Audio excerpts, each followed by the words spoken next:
আজ আমি আপনাদের বানিয়ে দেখাবো খুব সহজ পদ্ধতিতে ঘরোয়া উপায়ে ব্রেড স্ন্যাক্স। এটি খেতে খুবই ভালো হয়। তো নমস্কার, কেমন আছেন সবাই? গিভা কিচেনে আপনাদের স্বাগত জানাই। আমার এই রেসিপিটি যদি আপনাদের ভালো লাগে তো অবশ্যই প্রথম থেকে শেষ পর্যন্ত দেখুন, আর ভালো লাগলে লাইক, শেয়ার, কমেন্ট আর আমার চ্যানেলটি সাবস্ক্রাইব করে আমার পাশে থেকে ভিডিওটি দেখুন।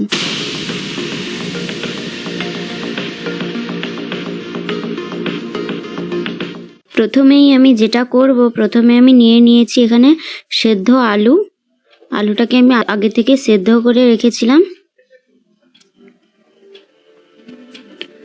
ব্যাস, সেদ্ধ আলু নিয়ে নিয়েছি। এরপরে আমি নিয়ে নেব কুচনো কাঁচা পেঁয়াজ।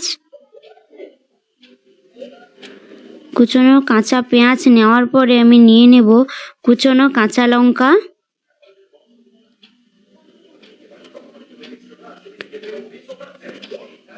তারপর নিয়ে নেব ভাজা জিরে গুঁড়ো,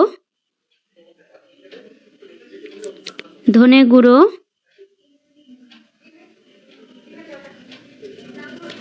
স্বাদ মতো লবণ দিয়ে আমি এটা মাখিয়ে নেব। প্রথমেই আমি এখানে পিস পিস কাটা পাউরুটি নিয়ে নিয়েছি।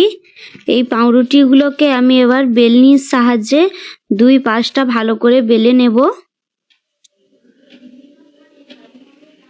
দেখুন, দুই পাশটা এইভাবে পাতলা পাতলা করে ভালো করে বেলে নিতে হবে।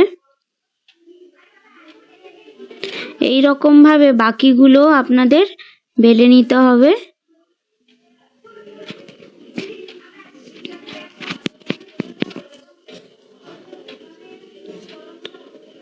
বাকিগুলো আমি এবার বেলে নিয়েছি।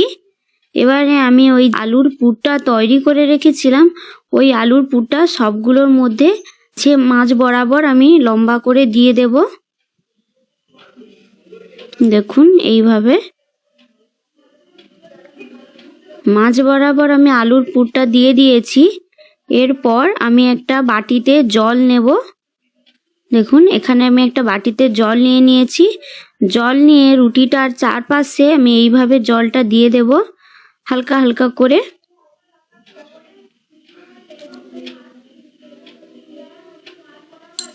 ব্যাস, এইভাবে দিয়ে আমি রুটিটাকে গোল গোল করে মুড়ে নেব।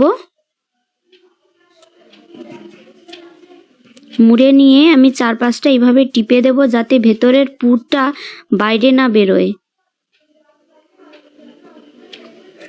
ব্যাস, এইভাবে আমি বাকিগুলো মুড়ে নেব। তারপরে আমি নিয়ে নিচ্ছি একটা বাটিতে কুচনো কাঁচা পেঁয়াজ, কুচনো কাঁচা লঙ্কা, ভাজা জিরে গুঁড়ো, 1 চামচ ভাজা জিরে গুঁড়ো, আর 1 চামচের হাফ চামচ ধনে গুঁড়ো, পরিমাণ মতো হলুদ গুঁড়ো, পরিমাণ মতো লঙ্কা গুঁড়ো আর স্বাদ মতো লবণ দিয়ে এটা আমি এবার মাখিয়ে নেব যাতে পেঁয়াজটা একটু ভালো করে মজে যায়। দেখুন, এইভাবে ঠিক মাখিয়ে নিতে হবে।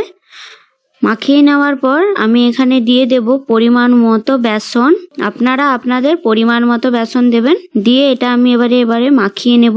মাখিয়ে নেওয়ার পর আমি এতে অল্প অল্প করে জল দিয়ে মাখাবো যাতে বেসনের মাখানোটা এই পেস্টটা বেশি পাতলা না হয় আবার বেশি মোটাও না হয়। ওই পেস্টটা রেডি করেছিলাম, সেই রেডি করা পেস্টটার মধ্যে আমি পুর ভরে রাখা পাউরুটিটা ওর মধ্যে আমি ডুবিয়ে নেব। নিয়ে আগে থেকে আমি কড়াইয়ের মধ্যে তেল দিয়ে তেল গরম করে রেখেছিলাম, ওর মধ্যে এবার ছেড়ে দেব। আপনারাও ঠিক প্রত্যেকটা এইভাবে পেস্টটার মধ্যে ডুবিয়ে তেলে ছেড়ে দেবেন। ব্রেড স্ন্যাক্সটা খেতে খুবই ভালো লাগে, খুব মুচমুচেও হয়, ভেতরটা নরম পুরে ভর্তি আর বাইরেটা মুচমুচে। আপনারা একবার হলেও বাড়িতে ট্রাই করে দেখবেন, আশা করি খুব ভালো লাগবে। এটা বাচ্চাদের টিফিনে বা সকালে জলখাবারে বা সন্ধ্যের টিফিনেও আপনারা বানাতে পারেন। আপনারা এটা উনানে করুন বা গ্যাসে করুন, আঁচটা একটু কম রাখবেন যাতে ভেতরটা ভালো করে ভাজা হয়ে যায় আর চারপাশটাও এইভাবে লাল লাল করে আমি এপিট ওপিট করে ভেজে নেব। ব্যাস এখানে আমার ভাজা হয়ে গেছে। এবার আমি এটা তুলে নেব। আমি একটু তেল ঝরিয়ে নিচ্ছি, ঝরিয়ে নিয়ে এটা আবার তুলে দেব। দেখুন এখানে আমার ব্রেড স্ন্যাক্স রেডি হয়ে গেছে।